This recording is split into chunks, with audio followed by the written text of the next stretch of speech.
Welcome back. રાજ્ય સરકારે ભણશે ગુજરાત આગળ વધશે ગુજરાતના સ્લોગન સાથે કરોડો રૂપિયા વાપરીને શિક્ષણ માટે વિવિધ યોજનાઓ અમલમાં મૂકી છે, પરંતુ આમ છતાં આજે પણ રાજ્યના એવા અનેક વિસ્તાર છે જ્યારે શાળાના ઓરડા જર્જરિત છે અથવા ઓરડા નિકટ છે। આવી જ એક શાળા પાટણ જિલ્લામાં સંખારી ગામમાં આવી છે। સંખારીમાં શિક્ષણ વિભાગની ઉદાસીનતાને લઈને ભયના ઓથા તળે હજારો બાળકો ભણવા મજબૂર બન્યા છે। 100 વર્ષ કરતા વધુ સમયથી ચાલતી સંખારીની પગાર કેન્દ્ર શાળાના 14 ઓરડા જર્જરિત બન્યા છે। આ ઓરડા રિપેર કરવા અથવા નવી સ્કૂલ બનાવવા માટે અનેક રજૂઆત કરાઈ, આમ છતાં શિક્ષણ વિભાગ આ શાળા રિપેર કરવાની તસ્દી નથી લેતો, જેથી વિદ્યાર્થીઓ અને વાલીઓમાં રોષ જોવા મળી રહ્યો છે। વર્ષ દરમિયાન આ જર્જરિત ઓરડામાં શિક્ષણ કાર્ય દરમિયાન ઉપરથી પોપડા પડી ગયા છે, તો ઓરડાની ઉપરની બાજુ સળિયા પણ દેખાઈ રહ્યા છે। આ ઓરડા અંગે શાળાના આચાર્ય, સરપંચ અને તાલુકા પંચાયતના સભ્યોએ પાટણ તાલુકા ટીપીઓને શાળા નવી બનાવવા માટે અનેક લેખિત રજૂઆતો કરી છે। આમ છતાં શાળા નવી બનતી નથી, જેથી તાલુકા પંચાયતના સભ્યએ તાત્કાલિક નવી શાળા બનાવવાની માંગ કરી છે। માંગનો સ્વીકાર ન થવા પર આગામી સમયમાં આ શાળાનો ઘેરાવ કરવાની ચીમકી ઉચ્ચારાઈ છે।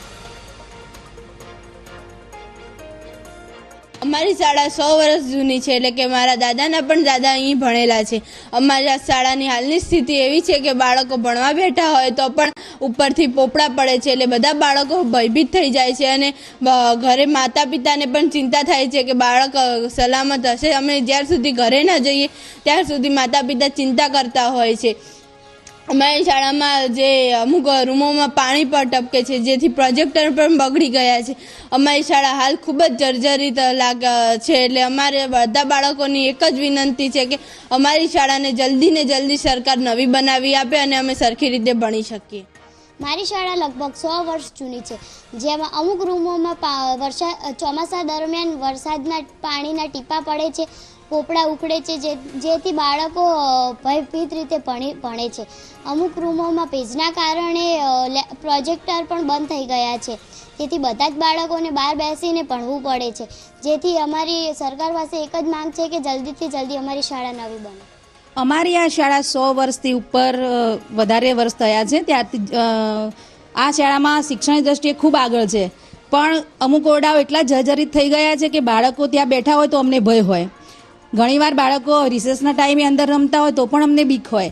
આમ અમે ભણાવતા હોઈએ એ દરમિયાન તો અમે ધ્યાન રાખી દઈએ કે ભાઈ ઉપરથી કંઈ પડે એવું છે કે નહીં, તો એ પ્રમાણે અમે એ કાર્યવાહી પણ કરીએ। પણ ઘણીવાર શું થાય કે બાળકો એકલા રૂમમાં રમતા હોય ને ઉપરથી પોપડા પડે તો બાળકોને નુકસાન થઈ શકે।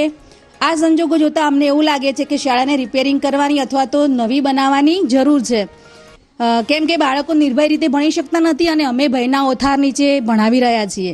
એટલે તંત્રને મારી એટલી જ વિનંતી છે કે આ શાળાને અદ્યતન બનાવે। અમારી શાળા શિક્ષણની દ્રષ્ટિએ શ્રેષ્ઠ છે જ, પણ અદ્યતન બનાવીને બાળકો નિર્ભય રીતે ભણી શકે એવું તંત્ર દ્વારા જલ્દી પગલાં લેવામાં આવે, એ જ મારી પ્રાર્થના છે। તો ગામમાં પ્રાથમિક શાળાની અંદર ટોટલ 14 જેટલા રૂમો રહ્યા એ જર્જરિત સંપૂર્ણ હાલતમાં છે। રૂમ જોઈ અંદર ખોલી ચેક કરવામાં આવે તો ધાબાની તમામ શિલારી દેખાય છે। ધોરણ 1ના બાળકો જ્યાં ભણે છે ત્યાં પોપટા પડે છે, તમામ દિવાલોને સ્લેબ તૂટી ગયેલા છે। 2021માં રિનોવેશન કરવામાં આવ્યું, રિનોવેશનના નામે ખાલી એક નાટક કરવામાં આવ્યું હતું। સંપૂર્ણ ભ્રષ્ટાચારની રીતે ખાલી કલર કામ કરી અને રિનોવેશન કરવામાં આવ્યું। આ પ્રાથમિક શાળાના ટોટલ 14 જે જર્જરિત ઓરડાઓ છે તેને સંપૂર્ણપણે તાત્કાલિક ડેમેજ બતાવી અને નવો સર્વે કરીને તાત્કાલિક નવી સ્કૂલનું ટેન્ડર પાડવામાં આવે। મારી શિક્ષણ વિભાગને વિનંતી છે। મેં પત્ર લખી 7 દિવસની અંદર મુદત માગી છે કે 7 દિવસની અંદર આનો સર્વે નહીં થાય તો હું આ ગામ લોકોને સાથે રાખી સ્કૂલની તાળાબંધી પણ કરવી પડશે તો પણ કરીશું। આ શાળાની અંદર કુલ 14 ઓરડા છે, જે 14 ઓરડા હાલની સ્થિતિએ જર્જરિત છે અને 1.5 મહિના પહેલાં સ્કૂલ મેનેજમેન્ટ કમિટીમાં આ બાબતે સર્વે સભ્યો દ્વારા ઠરાવ કરી અને એવું ઠરાવવામાં આવ્યું કે ભાઈ શાળા આખી જર્જરિત છે તો એને ડેમેજ કરવા માટે આગળની આપણે કાર્યવાહી કરજો। તો એના અનુસંધાને 30/12/2025ના રોજ અહીંયાથી આખો ઠરાવ અને એક શાળાની અરજી કરી અને ફોટોગ્રાફી સાથે 14 રૂમોની અને તાલુકા પ્રાથમિક શિક્ષણ અધિકારીને 30/12/2025ના રોજ શાળા આખી ડેમેજ બતાવવા માટે કે જે હાલ બાળકો જે બેસે છે એમાં અમુક રૂમોની અંદર તો પોપડા ખરે છે, જે ખૂબ ભયજનક છે. તેથી અમારી માગણી છે કે ટૂંક સમયમાં શાળાનો સર્વે કરી અને શાળા નવી બને.